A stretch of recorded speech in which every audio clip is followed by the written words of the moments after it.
Hi dear friends and subscribers, welcome to the Cricket Happening Show today on 26th of December, the Boxing Day. And well, we are going to look at all those Boxing Day matches which happened.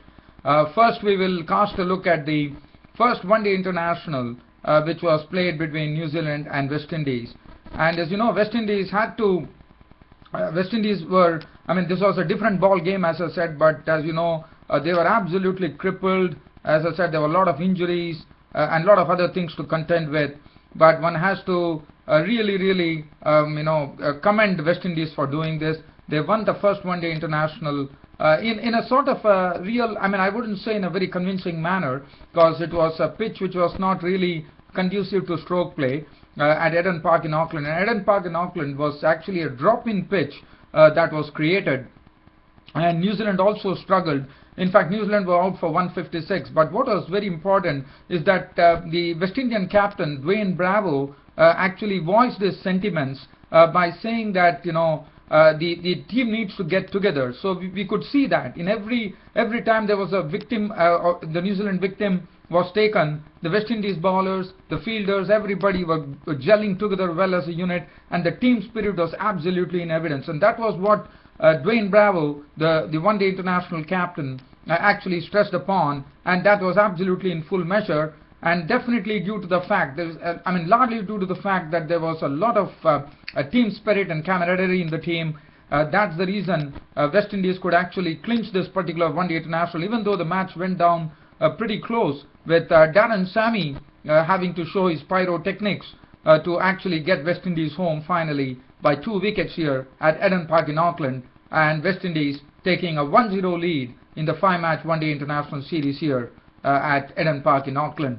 Well, I will be talking about that, and the next thing that we will look at is between the most important thing that I have to talk about, the Commonwealth Ashes Test Series, where the 4th Test actually was played on Boxing Day, was to talk about the record crowd that came here at the MCG, at the Melbourne Cricket Ground, to witness this spectacular Test match here, which was played here on Boxing Day. And let me tell you, it broke all the records. In fact, 90,182 was the attendance that was registered at the Melbourne Cricket Ground yesterday in the 4th Test match, on the first day of the 4th Test match between England and Australia in the Commonwealth Ashes Test Series played at the Melbourne Cricket Ground. And well, for definitely Australia definitely obliged all those spectators who actually milled in on a holiday, on a Boxing Day here, by giving their bowlers good support. They were all baying in the sense they were really rooting for their bowlers. There was a lot of sound, and it was absolutely majestic to see the Melbourne Cricket Ground, especially when you see a Test match having so much crowds that it turned out a record crowd. You could yourself really think about it. What would have been the real scenery here at the MCG? And well, let me tell you, the Melbourne Cricket Ground, the spectators were not disappointed, as Australia once again, maintaining the stranglehold on the Englishmen, reduced them to 226 for 6 at close of play on the first day of the 4th Test match here of the Commonwealth Ashes Test Series. So I'll be talking about that. And then we will look at the Boxing Day Test, which started in South Africa between India and South Africa. The 2nd Test match was played at the Kingsmead in Durban, where India, even though 1.5 hours before the schedule closed because of bad light, play was called off by the umpires. India put up the best foot forward here and finished with taking the honors absolutely, with the score reading 181 for 1 at close of play on the first day of the 2nd Test match played at the Kingsmead in Durban. The pitch was playing very well, and well, barring Shikhar Dhawan's wicket, Murali Vijay was a picture of confidence, a picture of real stroke making, as he finished on an unbeaten 91 with 17 boundaries. Cheteshwar Pujara carrying his brilliant form ahead, not out on 58 with 7 fours. India absolutely in the box seat at 181 for 1. Well, so what I'm going to do, let's start off from the first one-day international. As I said, it is all going to be a brief summary here.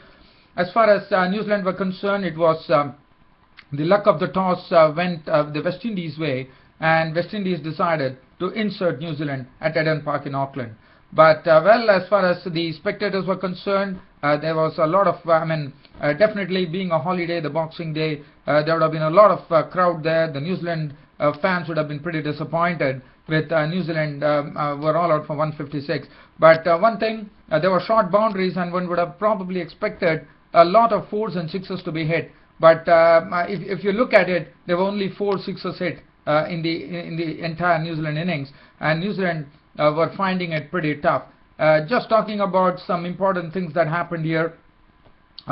Jesse Ryder and Martin Guptill opened the batting for New Zealand, so that was something which everyone were waiting for. But Jesse Ryder, on his comeback, disappointed as he flashed at a ball from Rampal, who actually took 2 wickets in back-to-back overs. As he first dismissed Jesse Ryder, who was flashing outside the off stump. Darren Bravo picking up the catch. He was gone for a blob on his comeback. Martin Guptill got a beauty of delivery from Rampal, and Guptill was absolutely beaten for pace by Rampal there, and he was trapped in front. And Guptill was absolutely surprised by that, as he was LBW bowled Rampal for 2. After that, it was the turn of Ross Taylor, the person who hit actually 3 centuries in the Test matches. And how glad West Indies would have been. That was a very good piece of fielding by Jason Holder on his own follow through, where he actually picked up the ball and threw the stumps in one single action. And New Zealand were really in trouble at that time at 10 for 3. After that, Kane Williamson was trying to play himself in the company of the New Zealand captain Brendan McCullum, and they pushed the score to 32 before the West Indies once again held sway, as Williamson got a beauty of delivery from Holder, which left him, and he actually nicked it behind the stumps to Dinesh Ramadhin, the wicket-keeper, and he was a walker for 8. 32 for 4 New Zealand.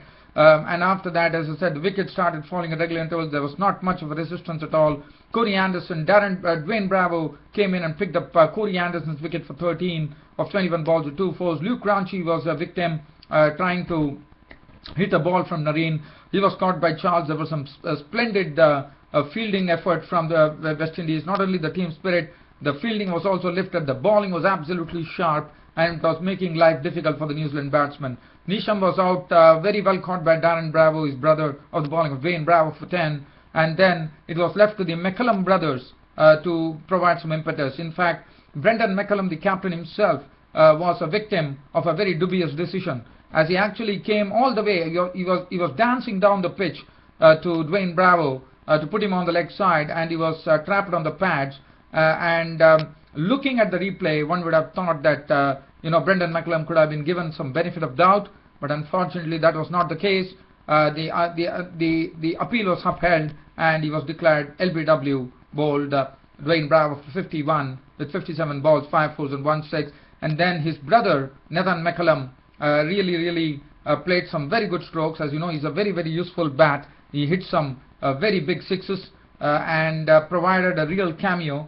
But most importantly, it took New Zealand to 156 all out, with Nathan McCullum making 47 of 64 balls with 2 fours and 3 sixes. And then that was it, 156 all out. Let's look at the West Indian bowling card.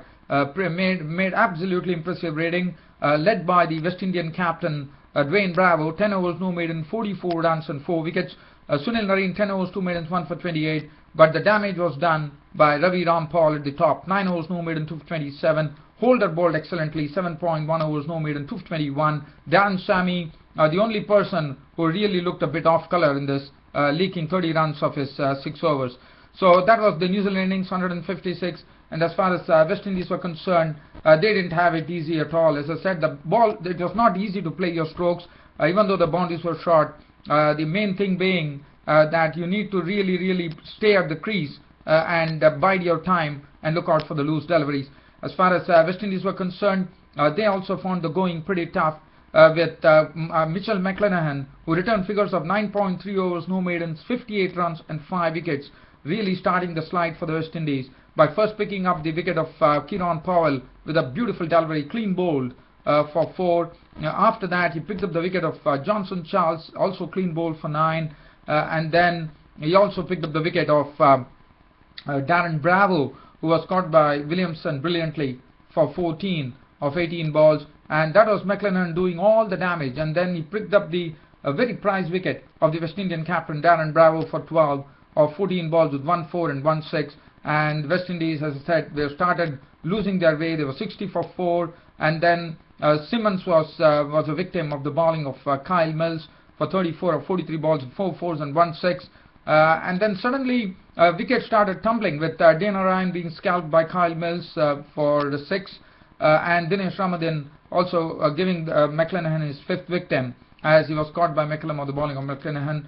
And suddenly from 121, Jason Holder came in and contributed 10 runs. He was also gone, but Darren Sammy was there, and that was the good thing for West Indies. And in the end, Darren Sammy decided enough is enough, and he's going to go have a full tilt at the New Zealand bowlers, and that's what he precisely did. He went down swinging, and he saw to it that West Indies won the match by 2 wickets, as he carved an unbeaten 43 of 27 balls with 5 fours and 3 sixes, and giving West Indies a 1-0 lead in the 5-match One-Day International Series.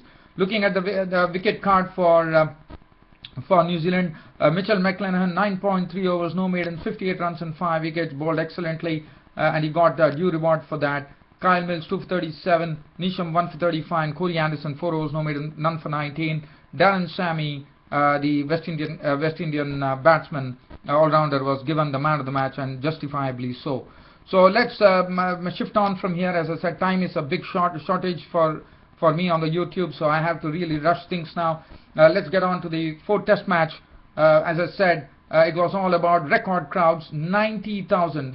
The official attendance that was put on the board or registered at the Melbourne Cricket Ground was a record 90,182 spectators were there to witness the spectacle between England and Australia. And as far as Australia were concerned, Australia definitely had a stranglehold.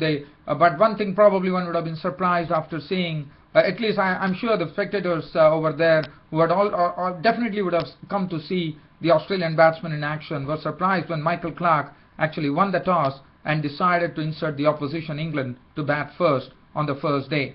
And well, for England, they got a decent start with Alistair Cook and Michael Carberry, and then finally the first wicket to go was Alistair Cook, who was looking good today, but he was a victim of Siddle, as Siddle got a ball which left him, and Cook got a nibble, caught Clarke, bowled Siddle for 27 with 3 fours. That was the first wicket. Carberry looked very impressive with his knock of 38. He was playing some very good strokes. In fact, I would say he was looking all the more impressive. But as far as Ryan Harris was concerned, Ryan Harris was absolutely on the money. He had actually cut Carberry into half a couple of times by bowling on the good areas. But other than that, Carberry, whenever he played the strokes, it was really pleasant to watch. He really stroked them beautifully. And Carberry collected 38 runs with 6 fours as he was gone. Now this was a wonderful wicket. Watson getting Carberry to believe. In fact, he actually had an outswinger sent to him where Michael Carberry was beaten, and after that Watson slipped in an in-swinger, and Carberry, probably thinking the ball is going to go out, shouldered arms, and it went on to hit the stumps. So Michael Carberry was gone. Bowled Watson for 38 with 6 fours, which made the score 96 for 2. Joe Root tried to stay at the crease, tried as much as possible to do the occupation of the crease, but Harris produced a beautiful delivery, which Root had to play at it, and he was gone, caught by Haddin. He got a subtle touch onto it, Haddin behind the stumps taking the catch. He was gone for 24 with 2 fours, and then in walked Kevin Peterson and Ian Bell. And Kevin Peterson and Ian Bell slowly started resurrecting matters for England by taking the score from 106 by putting on a partnership which was 67 runs. It yielded 67 runs. Ian Bell his contribution was 27, but then Haddin took him for 27, caught by of the bowling of Harris for 27 with 1-4. And Bell, I wouldn't say he was pretty impressive. He was mostly trying to occupy the crease. And then Kevin Peterson was there. Now Kevin Peterson, well, he really eschewed all his stroke making and decided to occupy the crease, which was very important. And Kevin Peterson, one would just looking at Kevin Peterson's innings, he had an unbeaten 67 to his name with 4 fours and 1 6. One would remember Jeff Boycott, the former English cricket player, English batsman, and also also he has been a former cricket commentator too. Jeffrey Boycott actually had made a statement saying that Kevin Pietersen's form doesn't warrant him an inclusion in the England side. But Kevin Pietersen today really plays in a, I would say, in a Jeffrey Boycott fashion by carving 67 unbeaten runs. Not only that, he also surpassed Sir Jeffrey Boycott's tally to be the fourth person in the list as far as individual aggregate is concerned. The only persons who are ahead of him now, it's Graham Gooch, David Gower, and Alex Stewart. And Kevin Pietersen played, as I said, he eschewed all his stroke making. He was playing pretty straight, and whenever he used to stroke the ball, it was stroked in a very nice manner. And the bowlers were really testing him. The Australian bowlers really tested Pietersen a lot, especially the battle between Kevin Pietersen and Peter Siddle was a treat to watch. But today, Kevin Pietersen definitely won the battle on the first day against Peter Siddle, even though Siddle bowled a lot of dot balls at Pietersen, but Pietersen stood the test very well, and he had an unbeaten 67 to his credit with 4 fours and 1 6 towards close of play. And Mitchell Johnson, who had not had a wicket in the first two sessions, came in, and when the new ball was taken, Mitchell Johnson did 2 strikes. First, he picked up the wicket of Ben Stokes, the debutant Centurion, in the first Test match. He was caught by Watson on the bowling of Johnson for 14 with 1 4 and 1 6. And Jonathan Bairstow, who replaced Matt Pryor today, was a victim, as he got Jonathan Bairstow was clean bowled by Johnson for 10 with 1 6. And finally, the England ended at a score at 226 for 6, with Kevin Pietersen battling hard, not out on 67 with 4 fours and 1 6. Preston was not out on 226 for 6 was the final tally for England at close of play on the first day of this fourth Ashes Test match. As far as the bowling was concerned, the Australian bowlers absolutely bowled superbly. They stuck to a good line and length, they toiled hard, and that was the precise reason England were restricted to 226 for 6. Ryan Harris, 20 overs, 8 maidens, 32 runs and 2 wickets, beat the bat many a time. And Mitchell Johnson, 20 overs, 2 maidens, 2 for 59, getting those 2 important scalps with the new ball. Peter Siddle, always I would say always disciplined as ever. 22 overs, 7 maidens, 1 for 48. Nathan Lyon, 20.2 overs, 3 maidens, 1 for 60, was the only wicketless bowler. Shane Watson, 6.4 overs, 2 maidens, 11 runs and 1 wicket. And the reason he bowled 6.4 overs, he got an injury and he was out for some time. But he picked up a very important wicket of Michael Carberry. He was looking good on 38. So that is as far as Australia and England is concerned. And for I'm not going to get into any detail because of short of time. I'm going to head to the next Boxing Day Test match. That was between India and South Africa. South Africans, India were the ones who actually won the toss, and Mahendra Singh Dhoni elected to bat. India got off to a good start with Shikhar Dhawan and Vijay playing some good strokes, in fact punching a few boundaries. And after that, one thing that I would like to talk about as far as this particular second Test match at Kingsmead in Durban is concerned, both the teams went for changes, but one was surprised to see Moni Markel back into the team. In fact, Moni Markel was a doubtful starter, but Moni Markel found his place in the team, which was good news for South Africa. And then they also had one more change in the lineup. They had Robin Peterson, the spinner, being included. So that was the one change which was there in the team. So Robin Peterson coming into the team at the expense of very costly Imran Tahir in the first Test. So Robin Peterson was given an opportunity, and Robin Peterson, as you know, he also brings his batting skills into the picture. So Robin Peterson getting us a chance there. And for India, they decided to take Ravindra Jadeja, but it was surprise of surprise unless and until Ravichandran Ashwin, who didn't look pretty penetrative in the first Test match. Probably one does not know whether that was due to injury that Ravichandran Ashwin was left out. In fact, they went on for the spin of the left-arm spinner Ravindra Jadeja, because he also can bat, but Ashwin also is an all-rounder. So I'm sure Ashwin might have been injured, and that's the precise reason India would have plumped for Ravindra Jadeja. As far as India were concerned, as Moni Markel, the man, brought first change immediately yielded result as Shikhar Dhawan, after making 29 with 4 boundaries, was a victim as he actually played into the hands of Robin Peterson in the slips of the bowling of Markel for 29, and that was the solitary reward that South Africa got for the whole day. After that, Murli Vijay and Cheteshwar Pujara chiseled together a partnership, an unbeaten second wicket partnership of it was 140 runs they added for the second wicket. It's still unbeaten.